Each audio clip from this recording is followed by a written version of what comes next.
Entonces, ¿cómo es que yo sigo pretendiendo hacer las obras por administración directa?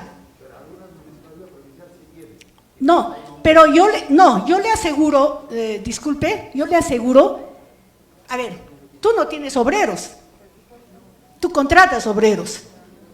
Pero ¿qué haría, digamos, una municipalidad provincial? Hay 80 personas nombradas. Ya, sí, no. Por eso, a eso, gracias por su participación. Justamente va mi pregunta, pues, o sea, de acuerdo a este marco normativo, o sea, realmente te dice, si tú haces una obra por administración pública, administración directa, es porque tienes tu capacidad operativa instalada. Me dice, ¿no es cierto? Ya, entonces, lo que usted dice es cierto, y por eso es que nos agarramos de eso, y por eso es que seguimos haciendo obras por administración directa. Porque decimos, ¿sabe qué? Un ingeniero es nombrado, uno de logística es nombrado, ¿ya? 5 secretarias son nombradas, 3 choferes nombrados. Entonces, yo pregunto, ¿todos ellos me van a ser útiles en una obra? ¿Qué pasa si yo tengo una obra de electrificación y yo no tengo un ingeniero electricista nombrado? O sea, tengo civiles, tengo arquitectos, tengo todo. Entonces, tengo que contratar. Pero, ¿qué es lo que me ayuda? O sea, también nosotros somos inteligentes para seguir haciendo por administración directa. ¿Qué me ayuda? Mi respaldo. Primero, que la 195/88 no está actualizado, no me restringe de muchas cosas. ¿Ya? Primero eso. Segundo, porque la ley de la carrera administrativa, la 276, me dice, tu entidad pública puedes contratar personal eventual con cargo a proyectos de inversión. Me lo dice. Entonces, como somos inteligentes para sustentar, tenemos nuestro respaldo y seguimos haciendo las obras por administración directa. A eso voy, ¿no? No es que estoy diciendo, o sea, estoy haciendo una reflexión, pero realmente, ¿hasta dónde podemos, digamos, sopesar esta acción? ¿Hasta dónde? ¿Por qué? Porque si nosotros vamos a lo que es la Constitución Política del Estado, no te habla de administración directa, te habla de obras por contrata. Si tú vas al tema de lo que es contrataciones de bienes, servicios y personal para complementar aquello que tú tienes de nombrados, no te limitas. Para comprar un clavo, tienes que seguir los mismos procedimientos de selección. Todo tienes que, o sea, al final contratas esto. Maquinaria, no tienes toda la maquinaria. Entonces, ¿qué te dice el marco normativo de la administración pública? Si tú haces tus análisis de costos unitarios, tú tienes que poner en lo que es maquinaria solamente el costo de operación, si es por administración directa. Si es por contrata, tienes que calcular tus análisis de costos por costos de operación, y de posesión y de operación, ¿no es cierto? ¿Por qué? Porque la entidad está dando para una administración directa su maquinaria. Entonces no tiene que cobrarme la posesión, lo que tiene que cobrarme es la operación. Entonces es ¿qué les digo? Un análisis que este espacio no nos va a alcanzar. Ojalá me inviten alguna vez y discutimos y analizamos punto por punto experiencias para poder compartir y decir qué realmente conviene a la entidad, ¿no? Bien. Antes que me corte. Bueno, tenemos la obra por contrata. La obra por contrata son las entidades mediante procedimientos de selección, se encarga la ejecución de la obra empresa constructora. También tienen requisitos: contar con el expediente de contratación aprobado, incorporar en el plan anual de contrataciones, el expediente aprobado, la asignación presupuestal, la disponibilidad física del terreno, la declaratoria de viabilidad, designación del comité de selección, contar con los documentos de procedimiento de selección aprobados porque se duplica en la convocatoria. En este caso, por ejemplo, el cuaderno de obra, acá no te exige de que sea legalizado, sino tienen que suscribir, sellarlo en cada hoja el residente y el supervisor de obra, en una obra por contrata. Bien, ¿y qué para ambas modalidades de ejecución? ¿Qué es lo importante? Es el expediente técnico, por favor. No, ya olvidémonos, autoridades, decir, ¿sabes qué? No hay expediente técnico, pero inicia nomás, pues ya en el camino arreglamos la carga del burro, como decimos, ¿no? No, señores, les pido que ustedes tengan conocimiento y decir, que lo primero que tiene que exigir es la obligatoriedad de que el expediente técnico debe estar aprobado y debe, bueno, ya tiene su procedimiento de la vigencia, no debe ser sus anuales de costos mayores de 9 meses, etcétera, pero ustedes tienen que exigir que sea aprobado. Y está normado, porque para obras por contratar lo contempla el artículo 10 del reglamento de la ley de contrataciones, que habla de la necesidad del expediente técnico, y el artículo 1 del numeral 3 de la resolución de Contraloría, que también te dice que debemos de contar con el expediente técnico aprobado. Bien, ¿y quiénes son los, como leo, el personal clave de lo que es una ejecución de una obra? Yo siempre les digo, ¿no? ¿Quién es el Dios sobre ellos? No hay otro. Es el residente de obra y el supervisor o inspector de obra. El residente de obra es el profesional responsable de dirigir la ejecución de la obra. Tiene que estar en base a los planos, especificaciones técnicas, cumpliendo lo que dice el expediente técnico. El residente también es el representante del contratista, ¿no? Y es el encargado de la planificación. El residente de obra es el que planifica, es el que ejecuta, el que hace sus requerimientos, el que evalúa a su personal y el que realmente, hace años cuando era residente de obra, yo era responsable autónoma de tomar el personal que necesitaba. Pero ahora ha cambiado y seamos realistas, estamos en familia. Ahora el residente de obra, discúlpenme, a veces es la figura. ¿Por qué? Porque ahí dice, oye, no, ponle a fulano de tal, saca a sutano de tal, mete tantos obreros, afecta a fulanos. Entonces, eso yo les pido como profesional de la especialidad, por favor, todo se puede hacer conversando, planificando, pero respetando la posición del residente de obra y del supervisor. El supervisor no puede estar, a mí no, ¿qué me importa? Pues ya que hagan, que tomen. No, los dos son responsables. No, y acá me dijo, porque cuando hay una acción de control, cuando algo malo se sucede en una obra, ¿quién va a responder? ¿Ustedes creen que el residente va a decir, sabe que me han dicho, me han ordenado? No, señor. Él tiene que tener, yo por ejemplo, yo digo, si a mí me condiciona, señor, esto estoy planificando, esto estoy programando, así va a ser. Si me dicen lo contrario y yo conscientemente sé que no está bien, discúlpeme, ahí tiene su cargo. Así de simple. Entonces, por favor, ¿por qué también, yo digo, nosotros los profesionales, residente, inspector de obra o supervisor, también somos parte de la culpa de que existen errores, observaciones, actos de corrupción, porque nosotros también somos facilitadores de esos hechos. Y no es posible que como profesionales nosotros seamos facilitadores y no digamos sin miedo, sin temor, decir, lo que tú me estás ordenando no lo puedo hacer porque me estás ordenando mal. Entonces, ¿ustedes creen que el regidor, el alcalde, el presidente de la región, el presidente de la república va a obligarte, va a decir, ya, la obra se hace así, compren esto? No lo va a hacer, porque él no puede hacer su requerimiento, no le compete esa función. Entonces, la gran responsabilidad no es solamente de la autoridad, también de los profesionales.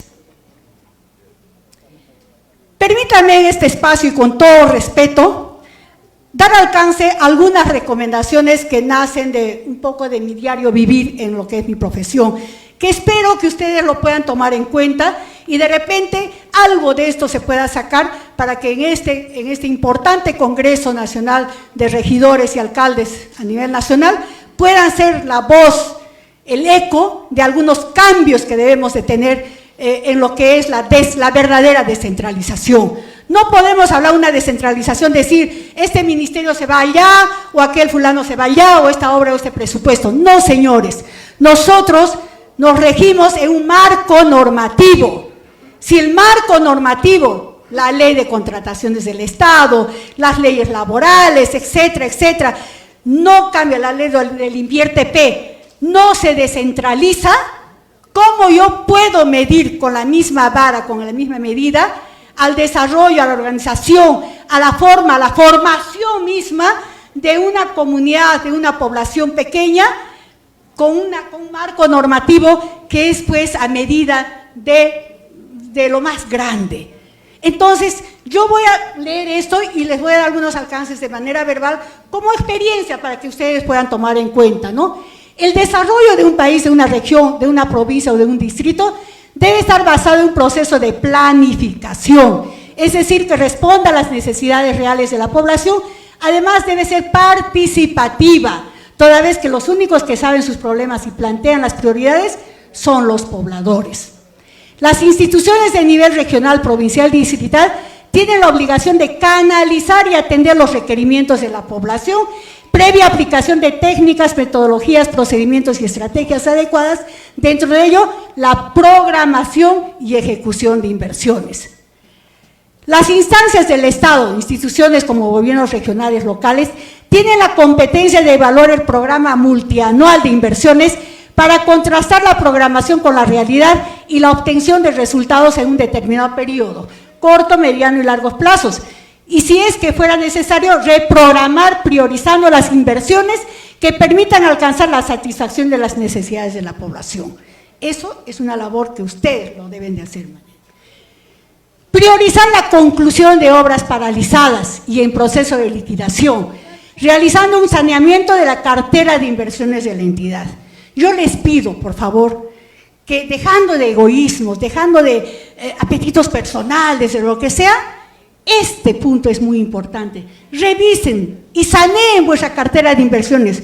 ¿Por qué? Porque esa mochila pesada seguimos haciendo crecer, crecer y en un momento nos va pues solamente tirar al suelo. Liberen esa cartera de inversiones, revisen si es prioritario, si no ya hagan los mecanismos correspondientes, el cierre correspondiente o la transferencia a los usuarios. En el último año de gestión, y eso permítanme, ojalá se tome en cuenta, en el último año de gestión de cada, digamos, época, no se debe responsabilidad, ojalá lo tomen en cuenta. Este es otro punto muy importante que quiero darlo de conocimiento en este espacio tan importante, porque ustedes son la voz. Proponer ante el Gobierno Nacional la revisión y mejora del marco legal sobre contratación de personal eventual con cargo a través de reposiciones judiciales, con cargo a proyectos de inversión, teniendo en consideración que dichos proyectos tienen un inicio y un fin en su ejecución por ser intervenciones temporales. Todas las instituciones de gobiernos locales, regionales y todo, tenemos este problema. No es que estemos en contra de los repuestos judiciales, sino no es el procedimiento. Como yo, que he contratado con cargo a un proyecto, a una obra de la construcción de la historia educativa Mariano Melgar, vamos a poner, ya, por poner el nombre. ¿Cómo yo puedo, esa obra tiene un inicio y un fin? Y resulta, porque es un buen trabajo, lo puedo pasar a otra obra. Entonces ya me están diciendo que estoy desnaturalizando el contrato, pero ¿cómo si ahí le he contratado, ha hecho su reposición judicial, no existe la obra, ¿cómo puedo pagar a ese señor con cargo a otra obra? Me están induciendo a una malversación de presupuesto. Pero ¿quién dice algo? ¿Por qué? Porque no conversa la 276, el marco normativo que es proyecto de inversión pública, el que tiene un inicio y un fin, con el marco legal del Poder Judicial. No conversan. Entonces, no es que estemos en contra, sino se debe reglamentar, se debe normar. ¿Por qué? Porque hay municipios que tienen más su cartera laboral, su planilla laboral, muy por encima y ni siquiera tiene proyectos para atender. Y al final estamos utilizando los presupuestos porque el juez nos dice, si tú no le pagas, si tú no eso, si tú no respetas su condición, a la cárcel, te lo dice. Entonces, ¿qué hace la autoridad? Ya hay que afectarle a este proyecto, ya. Entonces empieza la malversación. Yo les pido, por favor, acá no estamos en contra, sino que se reglamente, que esté claro, que las reglas de juego estén bien dadas para que este tema de las reposiciones judiciales, que es una responsabilidad institucional, social, económica, tenga que verse pues a otro nivel, y ojalá que sea un punto de como resultado de este congreso, para que también piensen un poco nuestras autoridades, los que sacan las leyes, pues piensen y se dé pues el mecanismo, el camino correcto que debemos nosotros conocer y también tener las reglas de juego bien dadas y no tener problemas con nuestros hermanos, con los trabajadores. Del mismo modo, proponer la actualización de los documentos de gestión, priorizando el ROF-IMOV concordante a las necesidades actuales de cada entidad. ¿Por qué les digo, por qué este punto, no? Muchas entidades están hasta ahora con un ROF-IMOV antiguo, pero las necesidades son mayores. Y no nos hemos preocupado de generar pues, mecanismos para poder actualizar este régimen. ¿Quién lo aprueba? Lo aprueba el Consejo Municipal. Entonces es importante ir caminando, haciendo crecer a nuestras entidades de acuerdo a sus necesidades para ofrecer un buen servicio. ¿Cómo podemos seguir trabajando con una estructura, un ROF pequeñito, cuando todavía me está hablando, ni siquiera ya habla en algunos casos de lo que es el SNIF, ¿ya? Menos pues del invierte. Entonces ya está desactualizado y en la actualidad yo necesito tener un área formuladora y una, digamos, las instancias correspondientes que está totalmente diferenciado de mis necesidades frente al ROF existente. Y también acá, no lo he escrito porque hay que consensuar, hay que conversar. La ley de contrataciones del Estado. La ley de contrataciones del Estado es una ley para, yo creo que para los de corbata, perdónenme la diferencia, pero para nosotros que pisamos barro, que estamos en nuestros pueblos, yo le pregunté, años atrás, cuando yo era ejecutora de obras, o sea, residente, necesitaba, por poner, no, estaba haciendo una carretera, necesitaba hacer uso de una cantera. Y la cantera es la propiedad, dice, en los terrenos de la comunidad. Entonces yo le decía, ¿sabes qué? Yo voy a usar tu cantera, ¿qué precio lo pones? Uso de cantera, y yo podía hacer con ellos un convenio de que de lo que me da, podía yo hacerle alguna obra o algo, no obra, sino algún préstamo de maquinaria, qué sé yo. ¿Ya? O sea, podíamos hacer la contraprestación de servicios. Ahora, con la ley de contrataciones, no se puede. No se puede. ¿Por qué? Porque la ley de contrataciones del Estado me dice, tú como entidad tienes que contratar, tienes que comprar los servicios a aquellos que están registrados en el RNP, etcétera, todo. Le vas a exigir al comunero que se registre en el RNP, le vas a exigir que facture, la zona le hablas de la zona, se asusta, cucachi le da. Entonces, frente a eso, ¿qué puede hacer? ¿Qué cosa hace? Que el proveedor de fuera, el señor que tiene su camión, todo, acá el negocio está bien, ¿no? Oye, comunidad, ¿cuánto vendes eso? 5 soles. Ya, yo te voy a, mira, yo te voy a dar cachete te voy a dar, dame a 3 soles, ¿ya? Entonces, ya pues, pero sin factura, sin nada. Entonces, ese proveedor se presenta al proceso de selección de lo que requiere la entidad y le pone 25 soles su costo por cubo. ¿Cuánto gana? ¿Cuánto gana? Y él le va a dar 3 soles a la comunidad. Entonces, lo demás se está ganando, pero estamos generando algo, o sea, una situación, para mí, no es que es incorrecta, porque la ley lo dice y es lo correcto, que tengo que llevar a cabo un procedimiento de selección, una cuestión injusta. Entonces, esas limitaciones, yo diría, no lo quise escribir porque hay que conversar muchas experiencias. Igual es la madera. ¿Cómo es que en un lugar, en Cosnipata, que tenemos madera en nuestras narices, yo no le pueda comprar al que tiene la madera a la comunidad? Tengo que comprar a aquel que está registrado en el RNP y su costo de lo que me podría dar a un menor costo se eleva. Entonces, solamente voy a terminar y voy a pasar las preguntas. Eso, de repente, para meditar, para todo.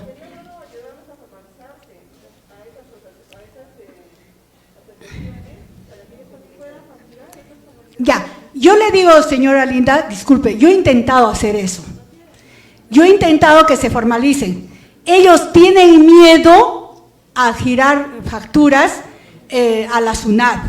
Y es más, cuando se genera el problema, es que se puede ayudar, por eso, si se puede formalizar, podemos formalizar, pero la reglamentación tiene que ser un poquito más flexible en esos casos, a eso voy. De que tengan que formalizarse, sí, sería bueno, ¿por qué? Porque tienen que generar empresa, tienen que formalizarse, porque solo aquel formal puede brindar servicio. Pero hay que un poco la flexibilización. ¿Por qué razón? O sea, que nos dé ese mecanismo, de repente, en caso que la comunidad tenga, digamos, son proveedores, deberán de estos requisitos. No, pues esa gama de requisitos que hasta tienen que venir a toda la ciudad. Entonces, solamente flexibilidad. Por eso es que no lo he escrito, sino lo dejo como una inquietud. ¿Ya? Entonces, eso podemos hoy flexibilizar, formar. Porque, ¿qué pasa? Que la comunidad dice, yo soy propietario. O diré una persona ahí de la comunidad. Después mañana vienen 3 propietarios Y así, entonces se degenera todo este problema y al final no solucionamos y simplemente, como necesito bien, ya pues el proveedor, pero ¿cuánto pierde la comunidad? O sea, esa flexibilidad, sí. Solamente para terminar, quiero cumplir que los cargos públicos son prestados. Son pasajeros y magníficas oportunidades para dar y dejar lo mejor de nosotros, con la honesta convicción de servir a los demás. Una cita del internet que me ha encantado. Muchísimas gracias, a vuestro servicio. Cualquier situación, me pongo siempre a disposición. Éxitos y que este primer congreso sea pues la voz del pueblo para hacer cambios radicales en nuestro país. Muchas gracias. Bien, muchísimas gracias. Para contestar al señor periodista, espero haber captado sus preguntas. Primero, quiero manifestar que es una recomendación que puse de lo que es que en el último año de gestión no se apruebe proyectos nuevos para que, digamos, estos queden pues a veces en inicio. ¿Por qué razón? Porque cuando hacemos la programación del PIA, o sea, el PIA, el Presupuesto Institucional de Apertura, ahí seleccionamos proyectos para que se ejecute en el ejercicio presupuestal. Entonces, en ese PIA lo que debemos hacer es priorizar la conclusión de las obras que se vienen generando desde ejercicios presupuestales anteriores. ¿Por qué? Porque cuando se genera un nuevo proyecto, vamos a decir el PIA, ¿no? Se genera un proyecto nuevo. De repente, en ese año, no me va a alcanzar poder tomar determinaciones de inicio de obra, porque si es por contrata tengo que cumplir un procedimiento de selección que de repente ya ni lo voy a ver ni lo voy a oler ese proyecto. Entonces es una recomendación que ese año los regidores, que son las autoridades que hacen la revisión del programa multianual tengan que priorizar la conclusión de los proyectos iniciados y precisamente liquidar los proyectos. Hay proyectos, señor periodista y señores autoridades, de que a veces le falta un vidrio, para poner ejemplo y entenderos, un vidrio a la infraestructura y por eso no pueden liquidar.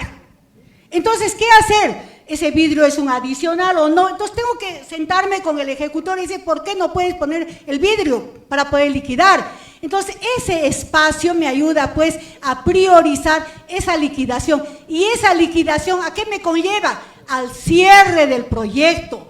Entonces, solamente el cierre del proyecto, que es el formato 9 del InviérteP, me exige de que yo tengo que tener la resolución de liquidación para cerrar el proyecto y haber cumplido con el objetivo del proyecto. Entonces, cuando cierro el proyecto, ya descargo, alivio mi cartera de inversiones. Eso es como una propuesta, porque, señor periodista, no es invento, no es nada, ni esconder nada. Sabemos bien de que tenemos que actuar con responsabilidad, lo que es la priorización de las obras, que sea pues el resultado de la necesidad propia, que vaya en beneficio de la población.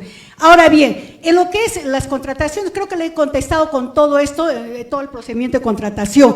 Y en lo que es la reserva que usted dice, el programa de inversiones, en mi exposición lo he manifestado. Es un ciclo de inversiones en la primera fase de lo que es la programación multianual, es la participación de las autoridades a efectos de revisar, de sanear, de priorizar esa cartera de inversiones y poder ya entrar a las siguientes fases. Ahí está la revisión, ahí está la participación que yo he enfocado muy detenidamente cuál es la verdadera rol protagónico de nuestras autoridades locales. Gracias.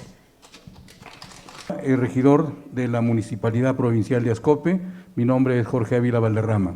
He venido a participar en este evento porque tenía muchas intenciones de poder absolver muchas inquietudes que tenemos no solamente en la Municipalidad Provincial de Ascope, sino en todas las municipalidades de esta provincia, que son 7. Nosotros nos preguntamos últimamente ¿qué pasó con los presupuestos participativos? Porque los presupuestos participativos eran los que nos permitían, digamos, tener la realidad de la necesidad que tenía cada pueblo. Y eso automáticamente con la pandemia del COVID-19, automáticamente ya no se ha venido ejecutando. Entonces, automáticamente ese es un grave problema porque la ley obliga, ¿no?, a hacer este trabajo. En segundo punto, digamos, tenemos bastantes problemas en nuestra región, con respecto a la contratación del personal. Muchos, ahora se está usando, y no me dejarán mentir, municipalidades, la contratación por locación de servicio. Y esto da lugar a que si este señor, digamos, que trabaja más de 90 días, porque se apegan a la 728, a la ley de la competitividad, automáticamente ya no lo pueden sacar y tienen que seguir dándole el trabajo, digamos, permanente, ¿no? Entonces, para nosotros, esta situación nos trae muchas dificultades porque las municipalidades, todos los gastos del Fondo Común, digamos, van a tener que pasarlo, digamos, mediante acuerdo al gasto corriente, y al final, ¿qué queda de obra? ¿Qué queda para hacer? Si el fin de este Fondo Común es para obras, no para gastos corrientes, pero desgraciadamente en nuestra realidad es diferente, lo estamos usando gran parte de ese Fondo Común para el gasto corriente. Entonces yo quería, digamos, que nos haga.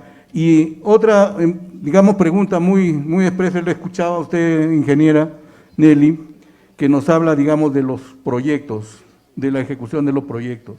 Mucho se habla del famoso 10% y la gente, digamos, cree que es así. Por lo menos quienes estamos aquí, seis regidores de nuestra municipalidad provincial de Ascope, nosotros no hemos venido a hacernos de ese famoso 10% ni a crear, digamos. Entonces, pareciera que esto ya lo están institucionalizando porque todo el mundo habla del 10%. Y entonces para nosotros era una posibilidad hacer las obras por administración directa, pero eso, como usted dice, ya nos hizo ver la gran responsabilidad también que tiene, porque ese es un riesgo, digamos, bastante, digamos, grande, porque de lo contrario, digamos, pueden ser denunciados todos.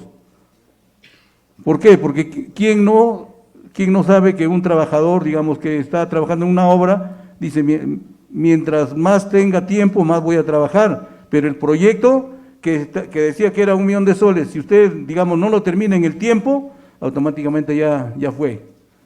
Sí. Entonces, yo quería, digamos, verle en esta cuestión. Nosotros tenemos un proyecto de 23 millones ejecutándose en un trabajo de Ribera del Río. Esta empresa, digamos, que está ejecutando, tiene dentro de su rubro del presupuesto un gasto de 5 millones de soles para la compra de material. Pero ¿qué es la compra de material en este caso? Digamos, comprar la piedra. Pero la piedra no lo está comprando, sino simplemente lo está usando, está dinamitando el cerro y está sacando la piedra y lo lleva para colocar. Entonces la pregunta ¿es correcto eso o ese presupuesto de 5 millones tendría que estar facturado? ¿Cómo lo factura la empresa? Gracias y con el permiso de ustedes y las disculpas me he extralimitado el tiempo. Bien, por favor, yo solamente recomiendo tengamos más brevedad. A ver, por acá, ¿quién? Regidor Francisco. Bien, gracias. Saludar a la ingeniera Nelly, saludar a todas las dignas autoridades presentes. Quería hacer una pregunta a la ingeniera Nelly, que nos acompaña. Mi nombre es Francisco Quispe, soy regidor de la Municipalidad Provincial de Paucartambo, Cusco. Ingeniera Nelly, por favor, ¿cuál es la ventaja en la inversión dentro de la ejecución de las obras públicas en las modalidades directa, por contrata? Y también tenemos una de las modalidades que es obra por impuestos. ¿Cuál es el vínculo y la responsabilidad de las municipalidades dentro de una ejecución de la obra por impuestos? Así es, ¿cuál es la ventaja y desventaja que tenemos dentro de esta ejecución? La otra consulta que quiero hacer, ingeniera Nelly, es que nos haga una diferencia en las funciones de la inspección y la supervisión. ¿Cuál es la diferencia entre en estas profesionales la función que corresponde dentro de una obra? Muchas gracias. Bien, muchas gracias, regidor Francisco. Por favor, regidor. Ingeniera Nelly, señor moderador, amigos regidores de todo el Perú, tengan ustedes muy buenos días. Quien les habla es el regidor Miguel Villalobos Fernández, de la Municipalidad Distrital de Chongoyape. Mi pregunta es concreta, ingeniera. Las obras de administración directa benefician a la población, pero siempre y cuando, un ejemplo, ¿no? Un ejecutor de obras, al ver un expediente técnico, tiene un margen de ganancia para aceptar la obra. El problema es cuando se hace la administración directa, ese margen de ganancia no queda en la municipalidad. Al facturar la municipalidad lo factura el 100%. Se supone, ¿no?, que el contratista, al aceptar la ejecución de la obra, ve el expediente y mira su margen de ganancia para aceptar la obra. Pero cuando lo hace la municipalidad no queda. O sea, a eso yo quiero ver cómo fiscalizar o cómo hacer para llegar con esos costos a las demás personas. Muchas gracias. Bien, de este área, por favor, ¿alguien más? Vi una fila por acá de regidores que levantaron la mano. Creo que de 3 en 3 podría contestar, creo mejor. Por favor. Muy buenos días. Un saludo a todos los miembros de esta magna sala. Yo soy el regidor Freddy Toledo, de la Municipalidad Provincial Mariscal Nieto Moquehue. Soy abogado de profesión. Quiero hacer un pedido a la mesa de conducción, a la organización. Yo no vi la oportunidad de poder manifestarme, porque no hay el tema, es centrado a la exposición. En esta oportunidad, permítame sugerir lo siguiente. Sé que en esta municipalidad, en esta reunión hay algunos regidores de Tacna, si no me equivoco, del sur. Pero mi preocupación va basado en lo siguiente. El ex alcalde provincial de Tacna y su consejo municipal está purgando prisión. Debido a que no se ha acordado lo que es la formalización del saneamiento físico legal en terrenos de bienes estatales y que la municipalidad ha forzado. Temas como estos nos hacen reflexionar a nosotros cuánto es que podemos nosotros aportar y compartir experiencias a nivel nacional para poder evitar ese tipo de situaciones que se van a presentar no ahora en el ejercicio de nuestra función, sino después que dejemos los cargos.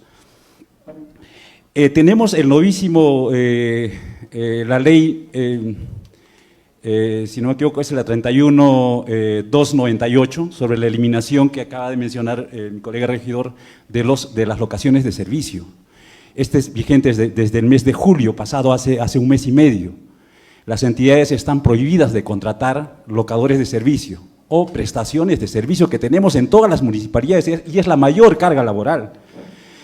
¿Cómo es que esta ley indica de una excepcionalidad en lo que es el manejo de este tipo de contratación? Y esa excepcionalidad se ve por el tema de la emergencia sanitaria y otros temas. Que sin embargo, al culminar este proceso de los 6 meses de máximo permitido por esta norma, que ya estamos en un mes y medio, vamos a tener dificultades y nosotros tenemos responsabilidad como regidores de poder hacer que se cumpla esta norma en el interior de nuestras municipalidades. Esto y otros temas, yo lo que quiero llegar es a hacer el pedido de que este grupo de importantes regidores deberíamos de usar las plataformas virtuales, que lo estamos haciendo a través de nuestras sesiones de consejo propias, para poder generar temas de interés permanente, de reuniones por tipo de especialidad, para compartir experiencias y poder sacar provecho en este año que nos queda de gestión, porque no hay otra forma, porque las obligaciones son las mismas, las funciones son las mismas, las iniciativas son las mismas. No sé si la mesa pueda tomar esta consideración y poder trabajar, interactuar de manera conjunta en el proceso del tiempo del año y medio que nos queda a través de reuniones virtuales por tipos de capítulos. Muchas gracias. Bien, ingeniero, 1000 disculpas, solo este bloque, porque luego va a venir el otro para complementar una pregunta muy concreta. Sí, buenos días con todos. Mi nombre es Porfirio Gutiérrez, alcalde de la Municipalidad Distrital de Chalhuacho, provincia de Cotabamba, Apurímac. Bien, hemos escuchado atentamente la exposición de la ingeniera, 35 años de experiencia en gestión pública. Es cierto, ¿no? En mi municipalidad tengo problemas similares, ¿no? ¿Qué nos recomiendas a los alcaldes, ¿no? ¿La administración directa o indirecta? Son 35 años de experiencia que usted nos puede de repente mostrar algún ejemplo, algún caso. 1, 2, es cierto, nuestros regidores por desconocimiento quizás no están controlando esos cuadernos de obra, quizás está sucediendo sobrevaloraciones de presupuesto. Entonces, ¿cuáles van a ser las sanciones en el futuro, ¿no?, para nuestros regidores? Nada más, gracias. Muchísimas gracias. Un poquito de juntar así las preguntas, ¿no? El señor regidor de la Municipalidad Provincial de Azcopía, ya, de repente me equivoco, ya, bueno, indica respecto a la problemática del presupuesto participativo que dice no se está implementando por lo de la pandemia y que ahí es donde debería de priorizarse los proyectos. Yo quiero manifestar, el presupuesto participativo está normado, todo tiene sus alcances. El problema es que nosotros como autoridades y como funcionarios, servidores públicos, no hacemos, digamos, un plan de acción para poder llegar al objetivo del presupuesto participativo. Muchas veces el presupuesto participativo es un lance de proyectos, así todos van lanzando, pero los trabajos previos es donde ustedes deberían de hacerlo con vuestras comunidades, con la población beneficiaria, con todos ellos, para de una vez consolidar esa necesidad de ver proyectos. Pues hay proyectos, todos son prioritarios, porque sabemos bien que el objetivo de un proyecto de inversión pública es tener que solucionar los problemas y satisfacer las necesidades de la población. Bajo ese marco, todos son prioritarios, todos son importantes, pero tenemos que ir con nuestra capacidad de formación como autoridad y como profesionales, cuál es urgente de lo urgente, porque la plata no nos va a alcanzar. Entonces yo pregunto, y pongámonos la mano al pecho, hay muchos municipios que van, tocan la puerta del regional, del nacional, todo, señor, quiero mis losas deportivas. Sé que la losa deportiva es importante. Yo pregunto, en una comunidad, en una localidad, donde no hay agua, donde no hay electricidad, ¿es importante la losa deportiva? Entonces, ¿quién debe calificar? ¿Quién debe de evaluar? No es pedir por pedir, tenemos que saber manejar nuestros presupuestos. Y yo pediría que ustedes, antes del presupuesto participativo, bajen a las bases, vayan donde los que necesitan y ya consolidar un plan, una estrategia de intervención para que en el momento de hacer la cartera de proyectos se priorice con una calificación de lo más urgente, necesario, prioritario. Eso en el presupuesto participativo. Y el mecanismo la pueden plantear ustedes. El mecanismo de la ley me dice, hace el presupuesto participativo, que en el cual deben participar las entidades, la parte privada, etcétera, pero eso no me limita a tener que hacer yo un trabajo eminentemente de campo y sacar toda la información de campo para plasmar en ese documento que va a ir a mi propuesta en el presupuesto participativo. Ahora bien, el problema de contratación de personal, voy a tratar de hacerlo muy rápido, justamente ese problema lo estamos advirtiendo a todo nivel, en los gobiernos locales, regionales, nacionales, pero la mayor incidencia es en el local. ¿Por qué? Porque sus presupuestos son tan pequeños, para gasto corriente y para inversión mucho más pequeños, que justamente esta desnaturalización obligada que tenemos para contratar personal nos conlleva a los conflictos laborales y a las reposiciones judiciales. No hay un marco normativo, discúlpenme que te digan, pues, acorde al objetivo, a los procedimientos que te exige una ejecución de una obra pública. Por decir, ejecute una obra pública por administración directa. No tengo el ingeniero especialista. Para contratar tengo que llevar a cabo un procedimiento de selección de todo para poder contratar. Me voy a eso de RHs y todo eso. Pasan los 3 meses. Muchas veces la obra no se termina en ese plazo que he previsto.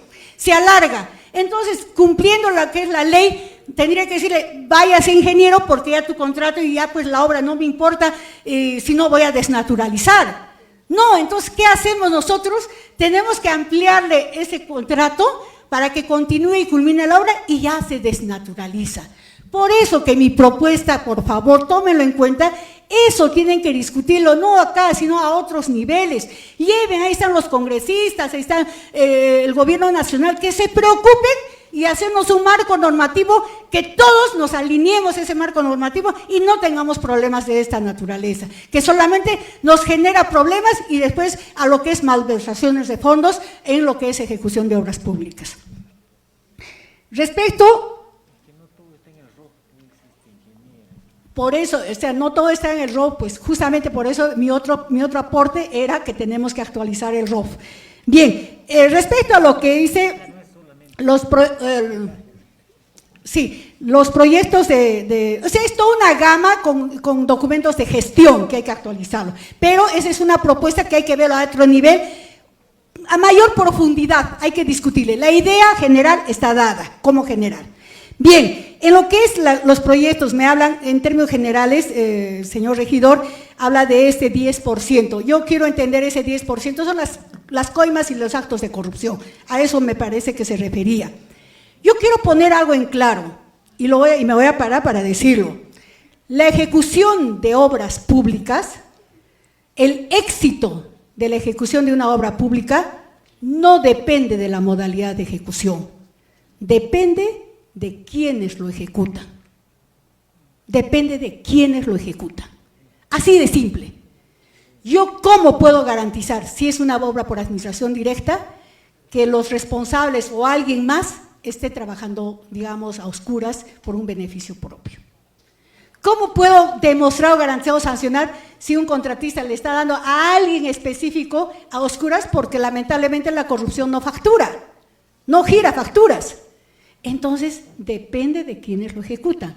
Entonces, para mí, la modalidad de ejecución, esta es buena, esta es mala, no lo podría decir. Tendría que analizar como profesional qué tengo como entidad, qué tengo de la capacidad operativa de mi entidad para decir lo hago por administración directa. ¿Y qué no tengo? Entonces, mejor lo hago por contrata. Ahora, y yo voy cerrando más o menos el ciclo para que ya no me queden las otras preguntas que son similares. Un regidor dice, pero una obra por contrata es más caro porque está la utilidad todo. Yo les demuestro que no. El presupuesto de una obra, la estructura presupuestal, en una obra por contrata, ¿qué se diferencia?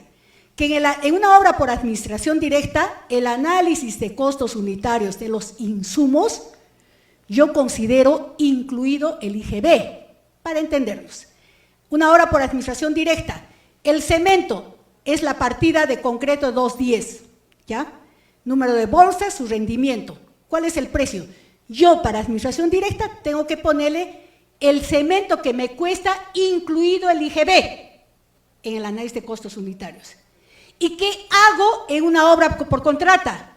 El cemento que le voy a poner en el presupuesto para una obra de contrata, tengo que quitarle el IGB. Entonces, no es que es caro. Entonces, ¿ya ve? ¿Y dónde va a ir ese IGB de lo que le estoy quitando de la obra por contrata? Va a ir al pie de presupuesto. Ahora bien, en lo que respecta a gastos generales, que eso es lo que la estructura de presupuesto, en una obra por administración directa, yo no tengo un marco normativo que me diga el límite es el 5, 10, 15, 20, 30%. No existe el marco normativo en administración directa que me limita los porcentajes de gastos generales. Lo que me dice es que tú calcula tu porcentaje de gastos generales. ¿Y qué tengo que calcular? Todo lo que tengo que pagar, ahí está lo que ustedes dicen, hasta el repuesto judicial, hasta, ¿qué le digo?, de la movilidad, de lo que tengo que comprar el combustible, hago mi cálculo de gastos generales. Y normalmente, un presupuesto por administración directa tiene más alto el porcentaje de gastos generales. En cambio, en una obra de contrata, esos gastos generales se minimizan porque los gastos generales de la empresa son gastos generales variables y gastos generales fijos que lo determinan. Y en los variables juegan, porque la empresa no va a comprar la camioneta, no va a comprar la mezcladora, no va a comprar porque tiene, entonces ahí es donde ellos minimizan sus gastos generales. ¿Y qué le pone? La utilidad. Entonces, si tú sumas, y yo les invito que ustedes revisen los expedientes técnicos, si tú sumas el gasto general de una obra por administración directa con lo otro, no tiene por qué haber esa diferencia. Nosotros tenemos que pensar, el marco normativo me permite hacer por una modalidad o por otra, pero el objetivo principal es que cumpla el objetivo del proyecto. Y yo les invito que revisen los aplicativos informáticos del InviérteP. No voy a decir que me corten el cuello, pero yo les digo que más del 90% de la ejecución de obras por administración directa nunca han cumplido ni en el plazo ni con el presupuesto inicial. Nunca. Les invito, revisen, y si es lo contrario, me llaman por teléfono. Les invito. En cambio, una obra por contrata, sí o sí, me tiene que cumplir el plazo de ejecución. Sí o sí, el monto contractual sí tiene reajustes, que por ley se las tiene que dar, no lo puedes negar. Tiene reajustes, puede hacer adicionales de obra, que por ley no le puedes negar.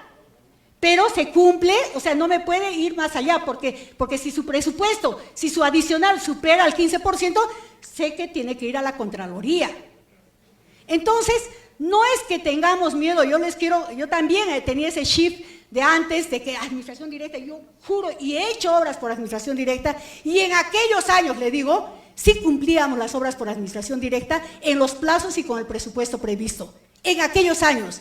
Pero el marco normativo de la ley de contrataciones me exige, todo tengo que llevar procedimiento de selección, y solamente para entender, en una obra por contrata llevo a cabo un solo procedimiento de selección. En una obra por administración directa, quizás 100 procedimientos de selección, porque tengo que llevar a cabo el procedimiento de selección de los clavos, tengo que cuidar del cemento, de la piedra, de todo. Entonces, quien debe de analizar eso, qué me conviene o qué no me conviene, yo en este momento les estoy dando las alternativas, lo que es ambos. Yo como ejecutora, si a mí mi jefe me dice, tengo que analizar toda esta situación y decirle, señor gobernador, creo que esto conviene por administración directa o esto conviene por contrata. Entonces, ahí está la participación de los profesionales. Ahora, respecto a su pregunta puntual de la defensa ribereña, yo le voy a pedir, señor regidor, es amplio para analizar, solamente quiero resumir para que no se quede con la duda. Es el supervisor de obra, es el supervisor, yo no sé si usted tiene inspector y supervisor, y voy a responder a la pregunta que me hizo un regidor para ya no responder, ¿cuál es la diferencia entre un inspector y un supervisor? En una obra puede haber inspector o puede haber supervisor, pero en ningún caso pueden haber los dos. ¿Quién es el inspector? El inspector es el profesional que trabaja en la entidad, es decir, el personal, o sea, administración directa, si se quiere decir. ¿Y quién es el supervisor? Es el profesional que tiene que dar una consultoría, que hace el servicio de una consultoría de obra, sea como persona natural o como persona jurídica. Pero tanto el inspector como el supervisor tienen las mismas funciones y responsabilidades del control de la ejecución de una obra. Y ahí voy a su pregunta de nuestro regidor. Me dice que la piedra no lo están comprando de acuerdo al expediente técnico.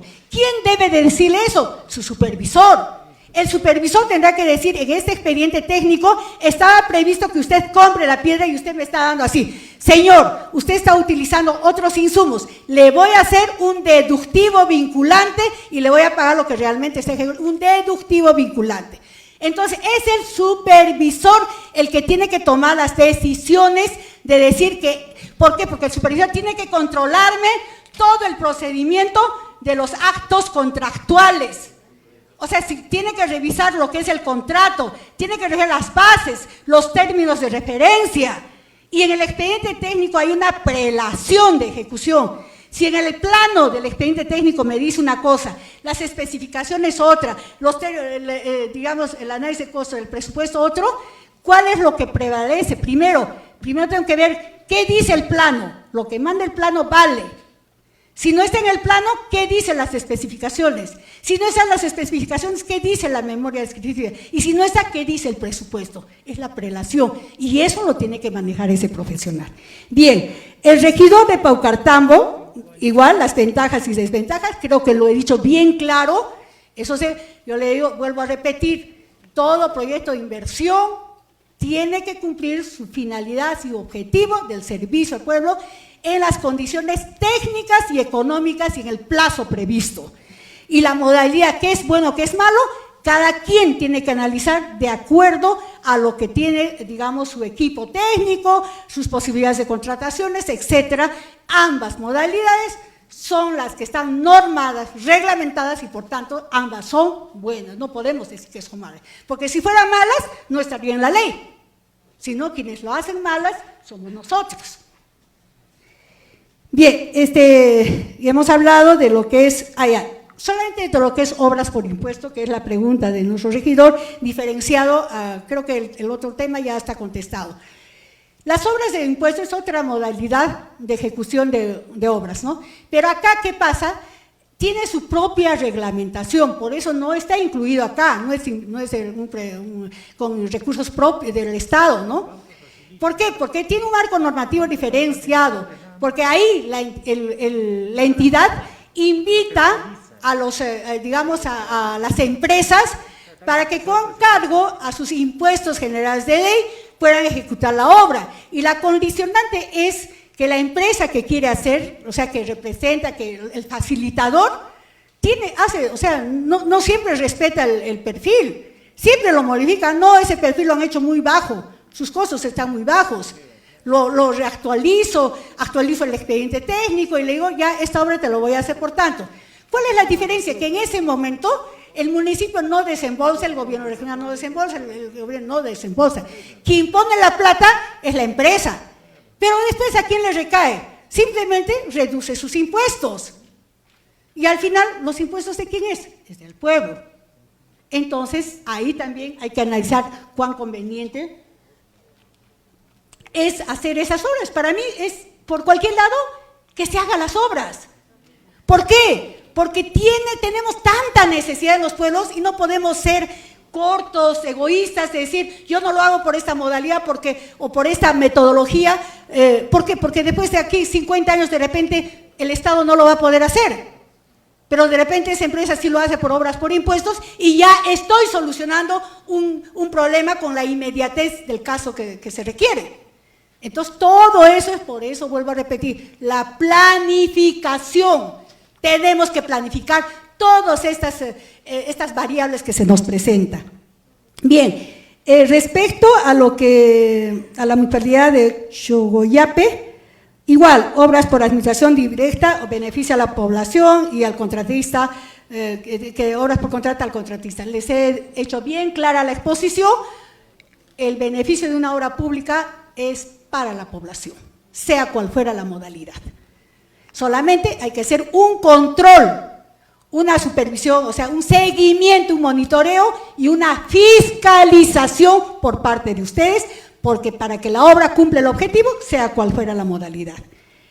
El regidor de Mariscal Nieto bien ha dicho que existen problemas de saneamiento físico-legal y que a veces estas situaciones, este espacio, sí, justamente, este espacio para mí es tan importante porque a veces hay cosas que no lo podemos hablar de fuera o lo hablamos de manera independiente. Es justamente en el compartir que tengan, en la mesa, en el diálogo, en el almuerzo, en el paseo que tengan, estas experiencias se tienen que plasmar, se tienen que discutir. ¿Por qué? Porque realmente hay situaciones que obviamos, justamente porque tomamos decisiones inmediatas. En el caso que decía de saneamiento físico-legal, eso pasa en los proyectos de inversión pública. ¿Qué te exige en la etapa de formulación? Te exige que el terreno debe estar saneado. ¿Y qué hacemos por ahí? ¿Sabes qué? Después ya lo saneo y tú vayas avanzando nomás. Cuando llegamos a la fase de ejecución, resulta, interviene local, regional, nacional, no, este terreno me tienes que pagar. ¿Y qué cosa genera? Paralización de obra. ¿Y qué genera la paralización de obra? Perjuicio económico al proyecto, a la población. Entonces, por favor, ahí sí tenemos que nosotros ser muy estrictos en lo que es saneamiento físico legal de terrenos, compartir ideas, porque no es el entusiasmo que nos pueda llevar a triunfar. Tenemos que tener ese entusiasmo con una base sólida del cumplimiento del marco normativo. Nuestro regidor, el alcalde de la Municipalidad Distrital de Chalhuahuacho, mi saludo a Apurímac, tierra de mis padres, Mis padres son de Apurímac. Mi saludo a la tierra, señor alcalde. Recomienda que se debe, o sea, igual, la recomendación de ejecución de administración directa, creo, ya lo he dicho, creo que es bastante amplio, tiene que analizar porque no, o sea, ya les he explicado la estructura de presupuesto, lo que está acá, en lo otro va al pie de presupuesto y así sucesivamente. Sus técnicos tienen que analizar qué es lo que conviene. No hay que tener miedo, vuelvo a repetir, los procedimientos se tienen que realizar, sea un procedimiento o sea 100 procedimientos. Ahí tienen que determinar, analizar ustedes vuestra capacidad operativa. Ya, sobre el cuaderno de obra, yo quiero ahí sí poner un poco de énfasis, ¿no? Dice que los regidores no controlan los cuadernos de obra. Yo les digo una cuestión, de acuerdo al marco normativo, los únicos responsables del manejo de cuaderno de obra es el residente o el inspector o supervisor de obra. Son los únicos que pueden escribir, son los únicos que pueden manejar. La ley está dicho así, que como regidor, si yo quiero controlar, puedo pedirle una fotocopia de sus cuadernos de obra, que me informe el estado situacional, pero no le puedo exigir, ¿sabes qué me da? ¿Por qué? Porque la norma dice el cuaderno de obra no debe de moverse de la obra. Entonces, por tanto, les pido, señores regidores, no tenemos que atropellar situaciones que por función no nos compete, ¿no? Entonces, ustedes pueden pedir información, ustedes pueden hacer un documento, pueden escribir en el cuaderno de ocurrencias, pero no en el cuaderno de obra. Ni siquiera el gerente de infraestructura puede escribir en el cuaderno de obra. Es solo exclusividad del residente y del inspector o supervisor de obra. Creo que hasta ahí. O sea, Bien, muchísimas